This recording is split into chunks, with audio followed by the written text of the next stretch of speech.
जय हिंद स्टूडेंट्स। आज हम लोग बहुत ही इंपॉर्टेंट टॉपिक लाइट से स्फेरिकल मिरर के कॉन्सेप्ट को स्टडी और एनालिसिस करेंगे। जैसा कि हमने पिछले वीडियो में पढ़ा दिया था, प्लेन मिरर क्या होता है, प्लेन मिरर की प्रॉपर्टी क्या होती है, स्टूडेंट्स हम लोग जान चुके थे।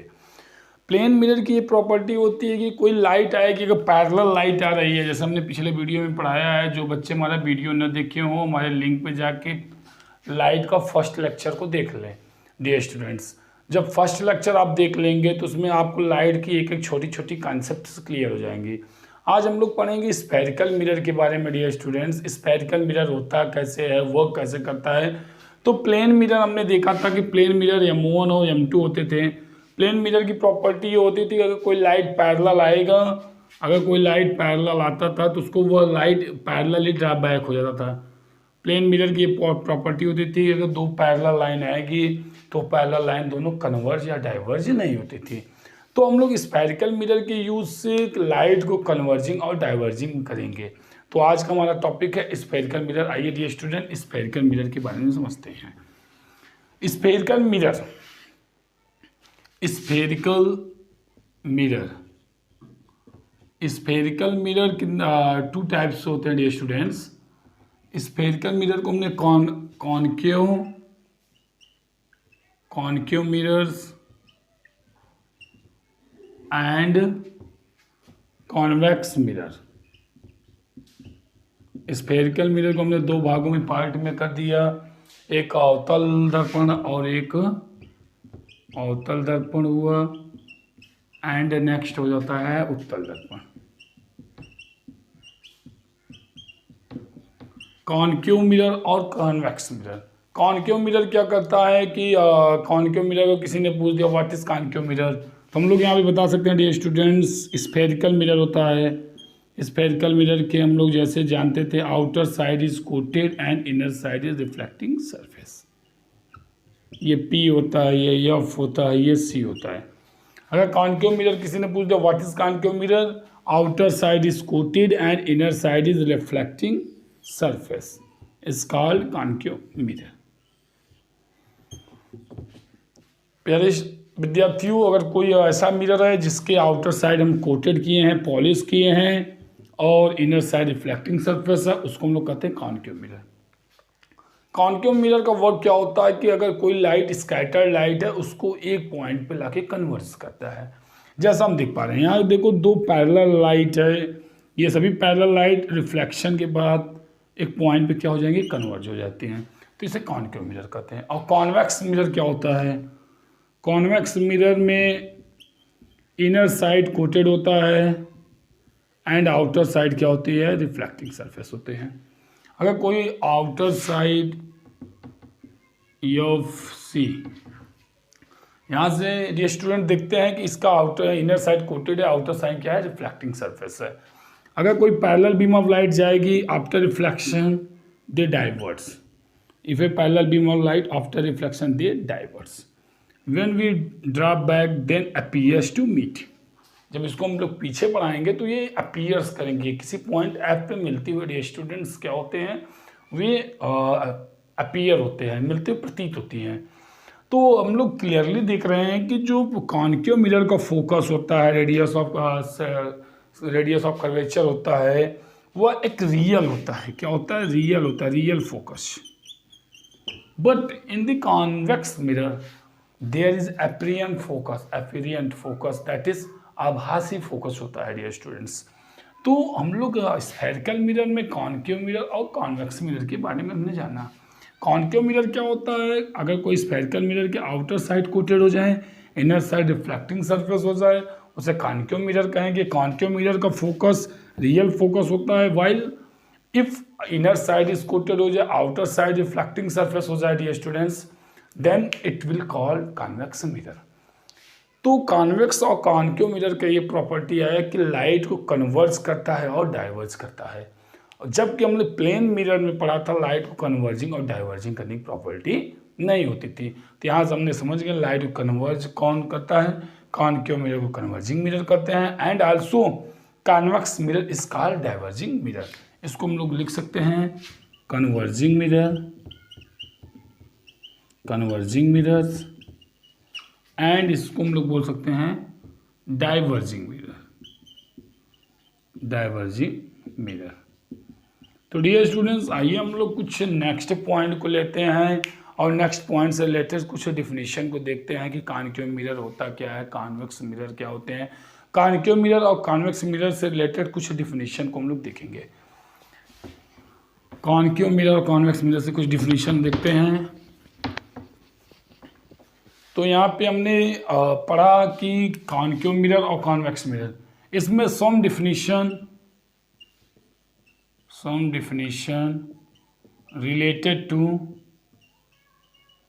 related to mirrors, some definition related to mirrors। पहले ये मिरर्स, स्फेरिकल मिरर्स फॉर्म कैसे होता है प्यारे बच्चों। तो डियर स्टूडेंट्स, स्फेरिकल मिरर का कॉन्सेप्ट ये होता है कि अगर कोई हॉलो स्फीयर है, अगर हॉलो स्फीयर है, हॉलो स्फीयर में क्या होता है सेंटर, और ये कहलाता है रेडियस ऑफ कर्वेचर, रेडियस होता है। अगर हॉलो स्फीयर को मैं यहाँ से बाइसेक्ट कर दूँ, अगर मैं हॉलो स्फीयर को क्या कर दूँ, बाइसेक्ट कर दूँ, तो बाइसेक्ट करने पर हॉलो स्फीयर हमारा कुछ लाइक दिस, ऐसे एक पार्ट ऐसे निकलेगा और इस पार्ट को हम लोग लाइक दिस कुछ ऐसे लिख सकते हैं। हॉलो स्फीयर कुछ लाइक दिस ऐसा निकलता है। तो अगर ये हॉलो स्फीयर हुआ तो यहाँ सेंटर होगा, ये यहाँ पॉइंट होगा, फिर इसमें भी सेंटर होगा, यहाँ से भी क्या पॉइंट होगा, सी होगा। तो हॉलो स्फीयर क्या होता है, अगर कोई पूछ दिया कि मिरर्स कॉनकेव कॉन्वेक्स मिरर बनते कैसे हैं, तो ये हॉलो स्फीयर का कटा हुआ भाग होता है। मिरर में हॉलो स्फीयर क्या होता है, एक कटिंग पार्ट होता है जिसको हम लोग मिड पॉइंट या किसी पॉइंट से कट कर देते हैं। इस कटे हुए पार्ट पे अगर हम कोटेड कर देते हैं, आउटर साइड कोटेड करते हैं, तो क्या कहलाता है, आउटर साइड कोटेड हो जाएगा इसमें, जैसे हम लोग देख रहे हैं आउटर साइड कोटेड कर देते हैं तो वो हो जाता है concave mirror. Inner side coated कर देते हैं तो क्या होता है, कॉन्वेक्स मिरर होता है प्यारे बच्चों। तो यहाँ से हम लोग कुछ डिफिनेशन को देखेंगे, बहुत इंपॉर्टेंट डिफिनेशन जो होते हैं। आइए डिफिनेशन को समझते हैं। हमने एक मिरर का कॉन्सेप्ट लेके आपको डिफिनेशन को बताएंगे। पहला डिफिनेशन, जैसे आपसे कोई पूछता है क्या होता है कि पोल, पहला हमने लिख लिया पोल, हिंदी मीडियम वाले उसको बोलते हैं ध्रुव। हमने एक कॉनकेव मिरर को बनाया, concave mirror M1 M2, outer side क्या हो गया, आउटर साइड कोटेड हो गया, ये पॉइंट P, ये पॉइंट F, ये पॉइंट C। यहाँ से हम लोग कॉनकेव मिरर का डिफिनेशन को जान चुके हैं। पोल क्या होता है, अगर किसी ने प्यारे बच्चों ने किसी ने पूछ लिया पोल व्हाट इज पोल, तो मैं कह सकता हूँ pole is a mid point of any spherical mirror. Pole क्या होता है, ध्रुव, ध्रुव होता है किसी स्फेरिकल मिरर के जो मिड पॉइंट होते हैं उसी को हम लोग क्या बोलते हैं, पोल कहते हैं। Pole is mid point of any spherical mirror. Pole क्या होता है, किसी स्फेरिकल मिरर के मिड पॉइंट को क्या बोलते हैं हम लोग, पोल बोलते हैं। अब यहाँ से हमने पोल को समझ लिया कि ये ध्रुव क्या होता है, किसी स्फेरिकल मिरर के मिड पॉइंट को क्या बोलते हैं, पोल बोलते हैं। यहाँ M1 M2 क्या होता है, अपार्चर होता है। M1 M2 को हम लोग क्या बोलते हैं, अपार्चर बोलते हैं। यहाँ पे हम लोग कुछ इंपॉर्टेंट से डिफिनीशन को देखेंगे। पोल हमने समझ लिया, मिड पॉइंट को बोलते हैं। अपार्चर किसी ने पूछ दिया तो अपार्चर होता है M1 M2, जो डायमीटर ऑफ मिरर्स होते हैं उसी को हम लोग बोलते हैं अपार्चर बोलते हैं। अपार्चर्स क्या होते हैं, M1 M2 is called apertures of mirror कहते हैं। अब रेडियस ऑफ कर्वेचर में बोल सकता हूँ, रेडियस ऑफ कर्वेचर बोल दूं, या तो उसको मैं बोल सकता हूं, या लिख लेते हैं radius of curvature. Radius of curvature में अगर हम लोग देखें कि अभी मैंने बताया कि ये एक हॉलो स्फीयर से कटा हुआ पार्ट होता है लाइक दिस ऐसे। अगर हॉलो स्फीयर के सेंटर से ये डिस्टेंस जो होगा वही रेडियस ऑफ कर्वेचर कहलाता है। इसका मतलब रेडियस ऑफ कर्वेचर क्या होता है कि जो हॉलो स्फीयर का कटिंग पार्ट होता है, हॉलो स्फीयर का जो कटिंग पार्ट होता है, उस कटिंग पार्ट का जो रेडियस होता है उसी को हम लोग क्या कहते हैं, रेडियस ऑफ कर्वेचर कहते हैं। कह सकते हैं radius of curvature is a radius of hollow sphere, बोल सकते हैं the radius of curvature, radius of curvature is radius of hollow sphere मतलब प्यारे बच्चों हम लोग बोल सकते हैं कि जो रेडियस ऑफ कर्वेचर होता है वो radius of curvature hollow sphere का जो रेडियस होता है उसी को हम लोग क्या कहते हैं, रेडियस ऑफ कर्वेचर बोलते हैं। और रेडियस ऑफ कर्वेचर को पॉइंट पोल से कितना डिस्टेंस लेते हैं, कैपिटल आर दूरी पे लेते हैं। ये कैपिटल आर, इसको हम लोग कैपिटल आर से दिखाया जाता है। We can indicate the capital R distance of capital of the radius of curvature. And third is will be principal focus.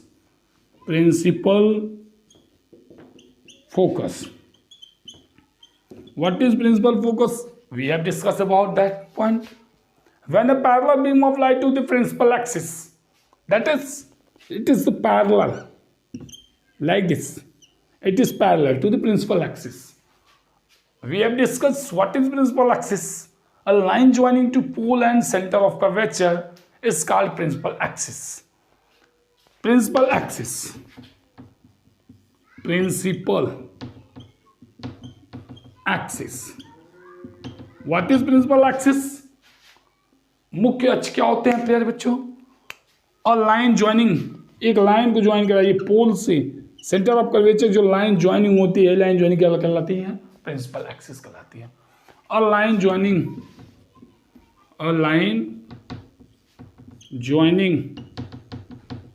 To pole to center of curvature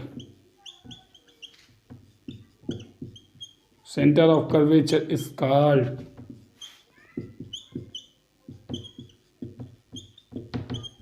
principal axis।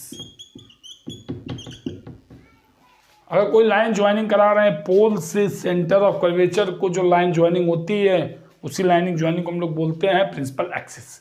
अब principal focus concept किसी ने पूछ दिया, what is principal focus, तो मैं लिख सकता हूं if a light ray parallel to the principal axis, यदि कोई लाइट रे पैरेलल है, किसके पैरेलल है, principal axis, after reflection they meet a point, after reflection they meet a point, after reflection they meet a point where दे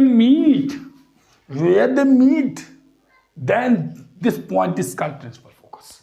अगर मुख्य अक्ष के समांतर चलने वाली प्रकाश की किरण परावर्तन के पश्चात जिस पॉइंट पे जाके मिलती हैं या कॉन्केव में मिलती हैं और कॉन्वेक्स में मिलती हुई प्रतीत होती हैं, उस पॉइंट को हम लोग क्या कहते हैं, प्रिंसिपल फोकस बोलते हैं। When a parallel beam of light after reflection they meet a point is called principal focus. Understand? Yes. फिर समझो, अगर मुख्य अक्ष के समांतर चलने वाली प्रकाश की किरण रिफ्लेक्शन के पास जिस पॉइंट पे मिलती है उसी पॉइंट को क्या बोलते हैं, प्रिंसिपल फोकस करते हैं। A parallel beam of light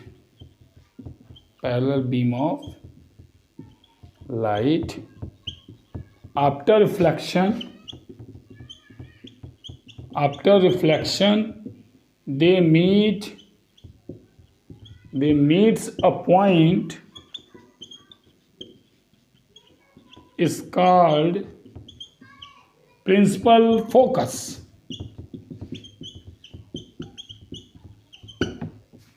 यहाँ से हमने डियर स्टूडेंट्स हम कुछ डिफिनेशन को जाना। अब फोकल लेंथ क्या होता है ये समझते हैं। What is focal length? Focal length को देखा जाए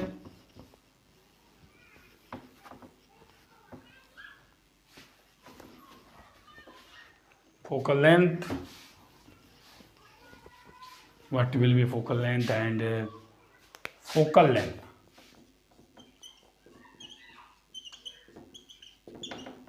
अभी हमने ये फिगर में फिर से एक बार ड्रा कर लेता हूँ।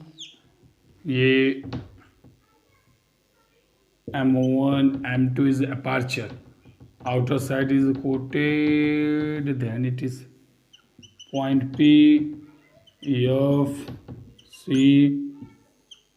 पैरेलल लाइट गई प्यारे बच्चों और ये पॉइंट भी जाके इमिट कर रही है। इस पॉइंट को हम लोग प्रिंसिपल फोकस कहते हैं। अब फोकल लेंथ क्या होता है? तो the distance between pole and F, the distance between pole and F is called principal, is called focal length. The distance between pole to focus principal focus is called focal length. लिख सकते हैं the distance between pole to principal focus is called focal length। अगर principal pole से और principal focus के जो distance होगा उसी को हम लोग क्या बोलते हैं, फोकल लेंथ बोलते हैं। और हम लोग कॉन्केव मिरर के फोकस को हम लोग कन्वर्जिंग फोकस भी बोलते हैं। और यहाँ पे हमने देखा। अब आइए हम लोग डिफिनीशन बेटा इमेज फॉर्मेशन के बनाते हैं। इमेज फॉर्मेशन के कैसे बनाएंगे और क्या होता है कि ये इमेज कैसे बनेगा। इमेज फॉर्मेशन के कुछ रूल होते हैं। आइए इमेज फॉर्मेशन के रूल को देखते हैं।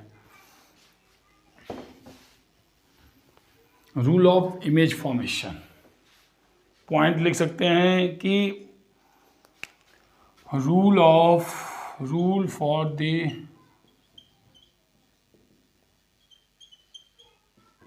Image formation.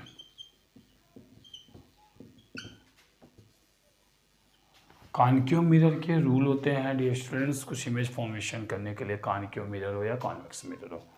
हम एक ही साथ दोनों कॉन्केव मिरर और कॉन्वेक्स मिरर के अपने माध्यम से, अपने वीडियो के माध्यम से आपको बताना चाहते हैं। इस वीडियो में हम लोग आज बहुत ही इंपॉर्टेंट जानेंगे। सबसे ज़्यादा कंफ्यूजिंग टॉपिक होता है प्यारे बच्चों कि कब रियल इमेज बनेगा, कब वर्चुअल इमेज बनेगा, कब भी की वैल्यू पॉजिटिव लेते हैं, कब भी की वैल्यू नेगेटिव लेते हैं। इन सब आज इस वीडियो के माध्यम से हम लोग सारे सभी डाउट्स को क्लियर करेंगे। तो आइए हम लोग देखते हैं rule for the image formation. यहाँ पे हम दो इमेज फॉर्मेशन के लिए, एक हमने बना लिया कॉन्केव मिरर बनाएंगे और एक कॉन्वेक्स मिरर बनाते हैं। डियर स्टूडेंट्स, हमने आउटर साइड कोटेड कर दिया। ये हो गया हमारा कौन सा मिरर, ये पोल हो गया, ये एफ हो गया, ये सी हो गया। और M1 M2 अगर केवल हमने ऐसे किया, कोटेड नहीं किया, तो ये एक ग्लास है, स्फेरिकल ग्लास होता है डियर स्टूडेंट्स। अगर if inner side is coated then it is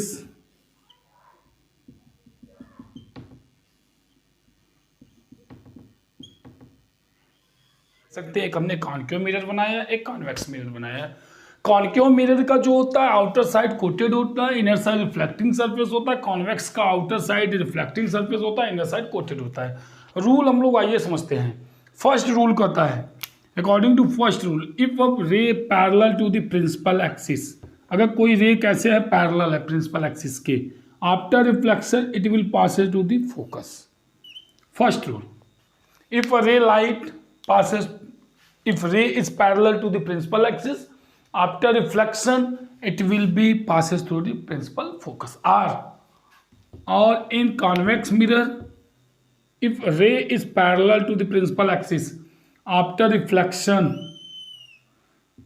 reflection they appears to come from the focus।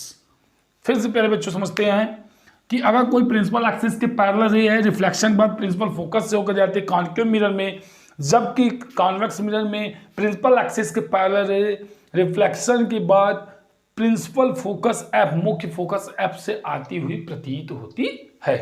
Second topic, second point. अब यहाँ पे फर्स्ट रूल क्या है, if ray is parallel, if parallel ray to principal axis, parallel rays to principal axis after reflection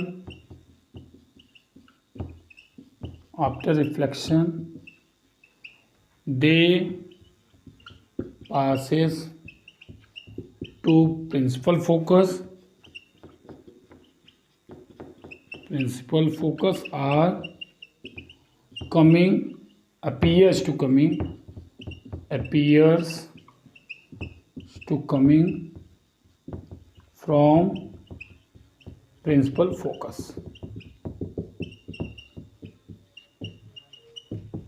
फिर समझते हैं, अगर कोई पैरेलल एक रेज है, पैरेलल रिफ्लेक्शन ऑफ फोकस से होकर जाएगी या फोकस से आती हुई प्रतीत होती है। ये फर्स्ट रूल था इसका। सेकंड रूल आइए हम लोग समझते हैं इमेज फॉर्मेशन का। सेकंड रूल है प्यारे बच्चों, सेकंड रूल क्या देखता है हम लोग, कोई हमने मिरर बना लिया, ये हो गया हमारा M1 M2, outer side coated कर देंगे। अगर आउटर साइड कोटेड हुआ तो कॉनकेव मिरर हुआ, अगर इनर साइड कोटेड हुआ तो कॉन्वेक्स मिरर हुआ। M1 M2 यहाँ पर हम छोटे में बना लेते हैं, M1 M2, ये होगा पॉइंट P। सेकेंड पॉइंट कहता है if a light ray passes through the principal focus, if light ray passes through the principal focus after reflection it will be parallel. If light ray moves towards the principal focus after reflection it will be parallel. फिर समझिए, अगर कोई light रे principal focus से होकर पास करती है तो after reflection it will be parallel to the principal axis. ये प्रिंसिपल एक्सिस की क्या हो जाएगा, parallel. If light ray moves towards the focus after reflection it will be parallel. क्या मतलब सेकंड पॉइंट है, if light rays passes through the focus after reflection it's become to parallel to principal axis।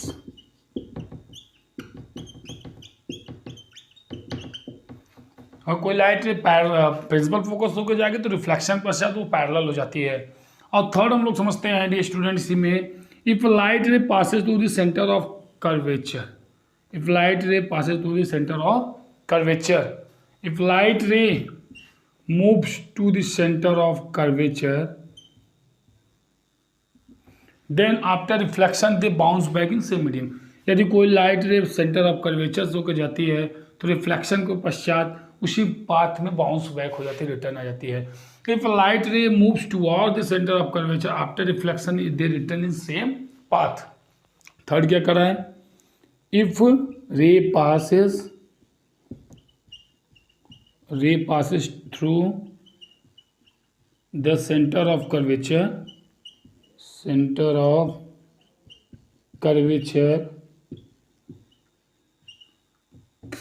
curvature after reflection return in same path, returns in same path। अगर कोई light रे प्यारे बच्चों centre of curvature से पास कराएगा तो उसी path में रिटर्न है। चौथा रूल है, if light ray passes through the principal pole incident after reflection, law of reflection हम लोग पढ़े थे। अगर कोई लाइट पोल पे होगा जिस एंगल से इंसिडेंट होगा उस एंगल से क्या होता है, रिफ्लेक्ट हो जाता है। अगर यहाँ से लाइट इंसिडेंट कराई ये आई, if a light ray passes through the pole then after reflection they bounce back in same medium. ऐसा कि मैं देख पा रहा हूँ कि इसमें इंसिडेंट एंगल और रिफ्लेक्टेड एंगल सेम होगा, और इसमें भी अगर देख लीजिए कॉन्वेक्स मिरर के लिए इंसिडेंट एंगल आई की वैल्यू रिफ्लेक्टेड एंगल आर के इक्वल होता है। तो आइए हम लोग देखते हैं, अब इमेज फॉर्मेशन की कंडीशन को हम लोग जान चुके हैं। अब कॉनकेव मिरर की इमेज फॉर्मेशन के कितने कंडीशन होते हैं आइए उसको पढ़ते हैं। कॉनकेव मिरर की इमेज फॉर्मेशन के 6 कंडीशन दिखाए जाते हैं प्यारे विद्यार्थियों। कॉनकेव मिरर क्या होता है हमने जैसा बता दिया है, तो आइए कॉनकेव मिरर का इमेज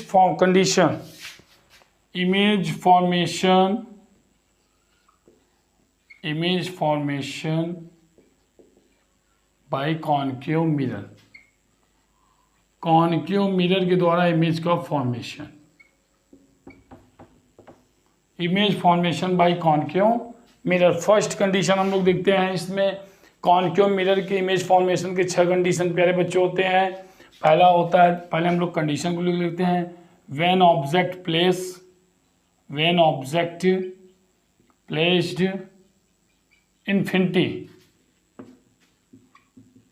इन्फिनिटी, जब वस्तु को कहाँ पे रखा जाए, अनंत पे रखा जाए। पहली कंडीशन होती है डियर स्टूडेंट्स।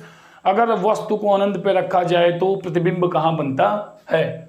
दूसरा कंडीशन है when object placed beyond the centre of curvature,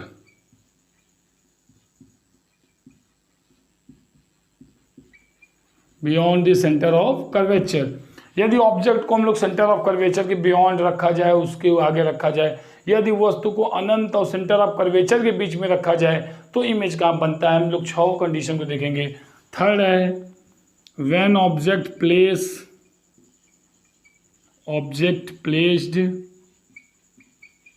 centre of curvature,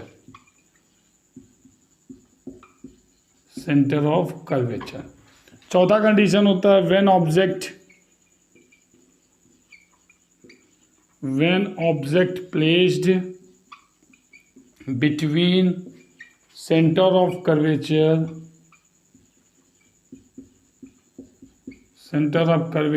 and focus and principal focus. यदि ऑब्जेक्ट को सेंटर ऑफ कर्वेचर और प्रिंसिपल फोकस के बीच में रखा जाए तो क्या बनेगा। और पांचवा है when object placed principal focus। छठवां है when object placed between pole and principal focus। तो डी स्टूडेंट्स आप स्क्रीनशॉट ले सकते हैं, मैं हट जा रहा हूं। आप देख लीजिए कॉन्केव मिरर के ये 6 कंडीशन होते हैं, आप एक बार ध्यान से देख लीजिए। यही कॉन्केव मिरर के 6 कंडीशन के अलावा हम जैसा आपको शार्ट में बताते रहे हैं, पहला, दूसरा, तीसरा, चौथे, पांचवें में रियल और इन्वर्टेड इमेज बनता है, जबकि छठवें में हमारा क्या बनता है, इरेक्ट एंड वर्चुअल इमेज का फॉर्मेशन होता है, कि जैसा हम लोग देखेंगे पहले विद्यार्थियों।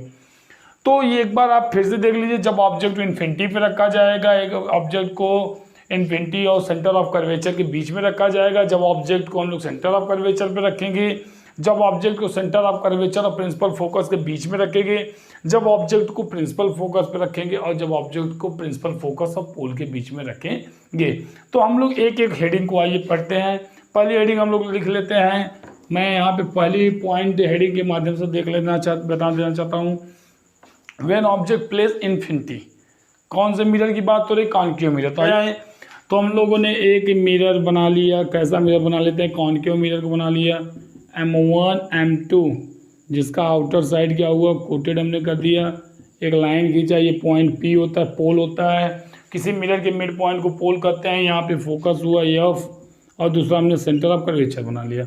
अगर कोई पैरेलल लाइट इन्फिनिटी से आ रही, व्हेन ऑब्जेक्ट प्लेस इन्फिनिटी, जब कोई वस्तु अनंत पे रखी गई, पैरेलल लाइट आएगी और ये रिफ्लेक्शन पर से प्रिंसिपल फोकस होकर जाती है। जबकि हमने एक दूसरी रेज मान लिया पैरेलल, वो भी क्या होगा, रिफ्लेक्शन पश्चात कहाँ जाएगी, वो प्रिंसिपल फोकस ऐप से होके जाती है।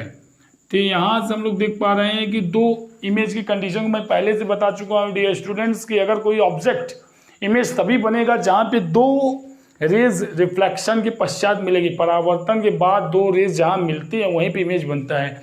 जैसा कि हम देख पा रहे हैं, यहाँ से एक पैरेलल रेज जा रही, रिफ्लेक्शन हुआ है, पॉइंट एफ से होके गई, और दूसरा भी, ये दोनों रिफ्लेक्टेड पॉइंट एफ पे मिलती है। अतः जब ऑब्जेक्ट इन्फिनिटी पे रखा होगा तो इमेज कहाँ बनता है, प्रिंसिपल फोकस पे बनता है। तो यहाँ पे हम लोग 2-3 कंडीशन पढ़ेंगे। Size of image, position and nature.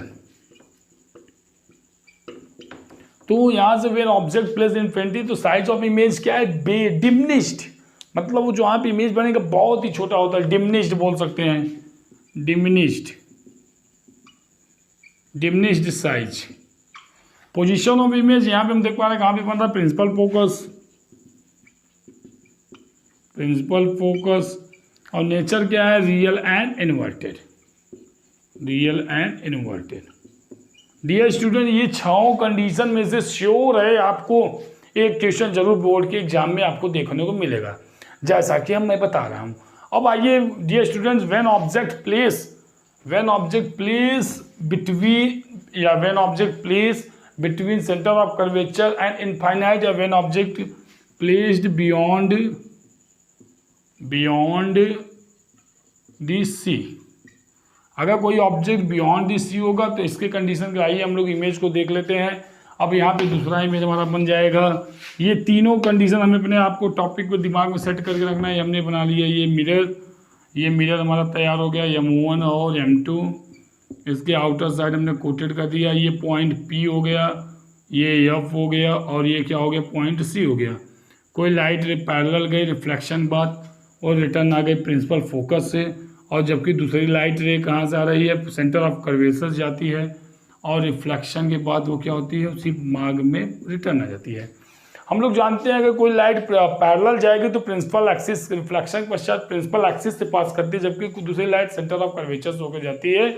ये दोनों रिफ्लेक्टेड लाइट पॉइंट ही अब इसमें मिलते हैं ऑब्जेक्ट आई डैश, ऑब्जेक्ट का इमेज आई डैश बनता है, इसको जिसका कहाँ पे बनता है, इसका इमेज पोजीशन फोकस और सेंटर ऑफ कर्वेचर के बीच में देखा जा रहा है।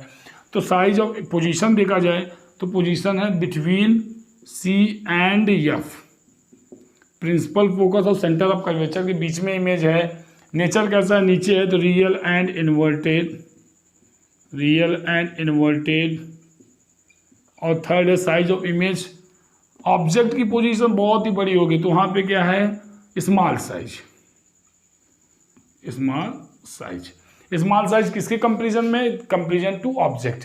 तो यहाँ पे हम लोग यहाँ पे देख के जब ऑब्जेक्ट को कहाँ पे रखते हैं, बियॉन्ड दी सी, मतलब इनफाइनाइट और सेंटर ऑफ कर्वेचर बीच में रखते हैं, तो इमेज का कंडीशन होता है प्रिंसिपल फोकस और सेंटर ऑफ कर्वेचर के बीच में रियल और डिमिनिश्ड बनता है।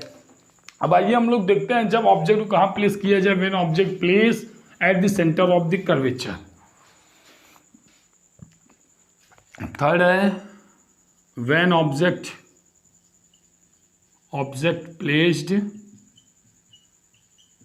C, when object place C। यहाँ पे हमने बना लिया M1 M2, outer side coated कर दिया, तो हो गया हमारा कॉन्केव मिरर। ये पॉइंट P, ये F, ये C। अगर कोई ऑब्जेक्ट हमने यहाँ पे प्लेस कर दिया, कहाँ पे रख दिए हैं हमने, centre of curvature, principal axis की पैरेलल लाइट जाएगी तो रिफ्लेक्शन पश्चात प्रिंसिपल फोकस F से होके जाती है। और अगर कोई लाइट कहाँ से पास कराते हैं प्यारे बच्चों, प्रिंसिपल फोकस से, तो ये रिफ्लेक्शन पश्चात हम देख पाएंगे कि ये रिफ्लेक्शन पश्चात प्रिंसिपल एक्सिस के पैरेलल हो जाती है, और ये इमेज ऑब्जेक्ट ओ डैश का इमेज आई डैश बनता है। तो हम देख रहे हैं अगर कोई लाइट पैरेलल जाएगी तो रिफ्लेक्शन पश्चात प्रिंसिपल फोकस होकर जाएगी, जबकि दूसरी लाइट प्रिंसिपल फोकस होकर जाएगी, रिफ्लेक्शन पश्चात क्या हो जाती है, पैरेलल हो जाती है। जो हम लोग कॉन्केव मिरर इमेज फॉर्मेशन के रूल को पढ़ा चुके हैं। जो बच्चा न देखा हो तो हमारी पिछले वीडियो जाके लाइट का फर्स्ट लेक्चर को टोटल देख ले, तभी उसको ये वीडियो बहुत अच्छे से समझ में आएगी। तो यहाँ पे हम देख रहे हैं कि इमेज पोजीशन अगर देखा जाए तो हमारा यहाँ पे देखा जाए पोजीशन कहाँ पे है, एट सी। नेचर कैसा है इसका, रियल एंड इन्वर्टेड,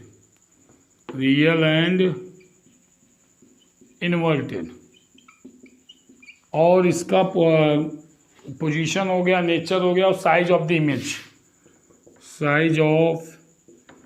इमेज की साइज क्या, जितनी ऑब्जेक्ट की साइज होगी उतनी इमेज की साइज सेम साइज। तो यहाँ पे देख पा रहे हैं कि अगर ऑब्जेक्ट को सेंटर ऑफ कर्वेचर पर रखते हैं तो ऐसे सिचुएशन में इमेज का सेम साइज बनता है डियर स्टूडेंट्स। अब चौथी पोजीशन लिखेंगे when object place between C and F।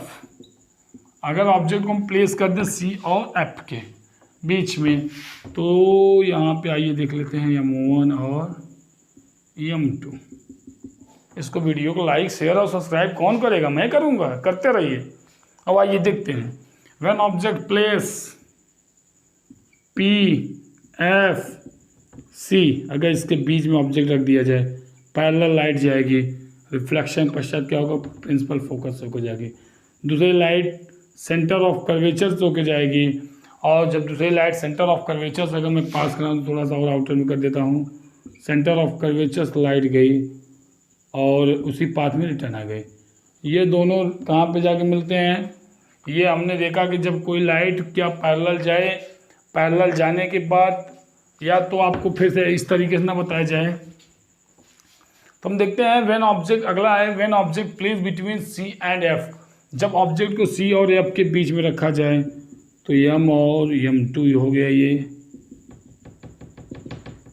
ये पॉइंट पी, ये पॉइंट एफ, ये पॉइंट सी ऑब्जेक्ट को प्लेस कर दिया गया है। पैरेलल लाइट प्रिंसिपल फोकस और second light principal focus parallel. यहाँ से हम देख पा रहे हैं कि जो ऑब्जेक्ट की पोजीशन है वह सेंटर ऑफ कर्वेचर के बियॉन्ड है। ऑब्जेक्ट की पोजीशन कहाँ पे है? सेंटर ऑफ कर्वेचर के बियॉन्ड है। इसका मतलब जब ऑब्जेक्ट कहाँ पे रखा जाएगा? सी और एफ के बीच में बनता है, प्लेस किया जाता है, तो इमेज की पोजीशन कहाँ हो जाती है? इमेज की पोजीशन हो जाती है इनफाइनाइट और सेंटर ऑफ कर्वेचर के बीच में होता है। तो पोजीशन है image position between C and infinite. Nature real and inverted, real and inverted. और साइज ऑफ द इमेज क्या है? लार्ज। ऑब्जेक्ट की साइज ये और इमेज की साइज ये, तो कंपैरिजन में उसके क्या होता है? लार्ज बनता है। अब आइए नेक्स्ट क्वेश्चन को हम लोग देखते हैं, नेक्स्ट टॉपिक को देखते हैं। When object place at the focus, when object place eight F, अगर ऑब्जेक्ट को प्लेस कर दिया जाए प्यारे बच्चों, फोकस एफ पे प्लेस किया जाए, तो हम लोग देख पा रहे हैं P F C.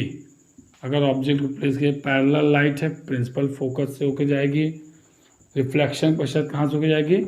Principal focus होकर जाएगी। अगर कोई लाइट रे पैरेलल है और रिफ्लेक्शन होता है तो कहाँ से होकर जाती है? Principal focus. और दूसरी लाइट हम लोग सेंटर ऑफ कर्वेचर पास कराते हैं, रिफ्लेक्शन के बाद ये उसी रिटर्न आ जाती है। तो ये दोनों रिफ्लेक्टेड रे कहीं इनफाइनाइट में मिलती हुई प्रतीत होंगी। तो इमेज पोजीशन क्या होगा इसका? Image position infinity, size very large, और nature real and inverted. Nature कैसा बनता है? Real and inverted. Last position है। तो डियर स्टूडेंट, मैं ये बताना चाहता हूँ कि जो ये हमने 5 पोजीशन कॉन्केव मिरर के पढ़े, अवतल दर्पण के जो 5 पोजीशन पढ़े हैं, इसमें सब में इमेज रियल एंड इन्वर्टेड बना। रियल एंड इन्वर्टेड कैसा बना? इमेज रियल एंड इन्वर्टेड प्यारे बच्चों, रियल एंड इन्वर्टेड। ये पांचों कंडीशन में रियल एंड इन्वर्टेड बनता है। इसका मतलब भी की वैल्यू जब हम लोग मैथमेटिकली ऑपरेशन करना शुरू करेंगे, जब हम लोग न्यूमेरिकल लगाना शुरू करेंगे, तो इमेज अगर रियल और इन्वर्टेड बनेगा तो भी की वैल्यू ऑलवेज नेगेटिव होगी। अगर भी की वैल्यू नेगेटिव आई तो हम लोग कह सकते हैं वो इमेज कैसा बना है? Real and inverted, real and inverted बना है।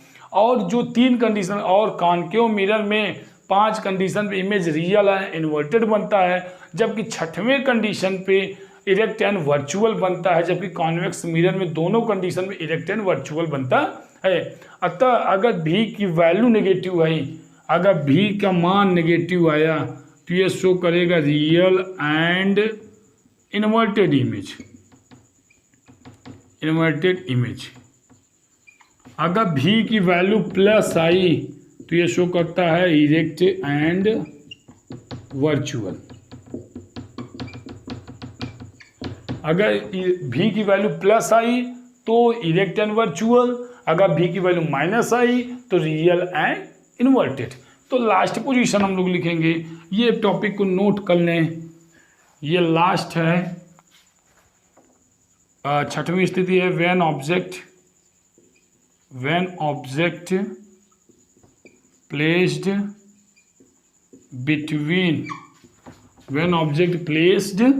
Between pole and F. हमने डियर स्टूडेंट्स ऐसे बना लिया, M1 M2, यहाँ पे हमने डॉटेड कर दिया आउटर साइड, ये पोल हो गया, ये एफ हो गया, ये सी, इसके बीच में ऑब्जेक्ट को प्लेस किया गया। पैरेलल प्रिंसिपल फोकस, दूसरी लाइट सेंटर ऑफ कर्वेचर से गई। अब ये दोनों लाइट को हम लोग कहीं नहीं लगा, ये दोनों पीछे लाइट को ड्रॉ किया गया बाउंस बैक, तो ये कहीं पॉइंट पे मिलते हुए प्रतीत होते हैं। तो ये दिखाया जा रहा है कि अगर कोई लाइट कहाँ से जाएगी, पोल और एफ के बीच में होगा, तो उसका इमेज कहाँ बन रहा है, इरेक्ट एंड वर्चुअल इमेज बन रहा है। इसका मतलब डियर स्टूडेंट्स यहाँ से क्लियर हो चुका है प्यारे बच्चों कि अगर कोई ऑब्जेक्ट इन्फिनिटी पर कोई ऑब्जेक्ट पोल और फोकस के बीच में प्लेस किया जाएगा तो उसका इमेज इरेक्ट एंड वर्चुअल बनता है। कहाँ बनता है, बिहाइंड द मिरर। और साइज कैसा होगा इसका, साइज होता है वेरी लार्ज। तो डियर स्टूडेंट्स ये 6 कंडीशन को हमने जाना, पढ़ा, समझा। अगर 6 कंडीशन आपको समझ में आएगा तो हम लोग कॉन्वेक्स मिरर को देखेंगे। और अगर हमारी वीडियो पसंद आ रही है, अगले वीडियो में हम लोग कॉन्वेक्स मिरर और मैग्नीफिकेशन के न्यूमेरिकल को कराने के बाद हम लोग न्यूमेरिकल को करा के लाइट के रिफ्लेक्शन चैप्टर को कंप्लीट करके हम लोग रिफ्रैक्शन में एंट्री कर जाएंगे। तब तक के लिए जय हिंद, जय भारत।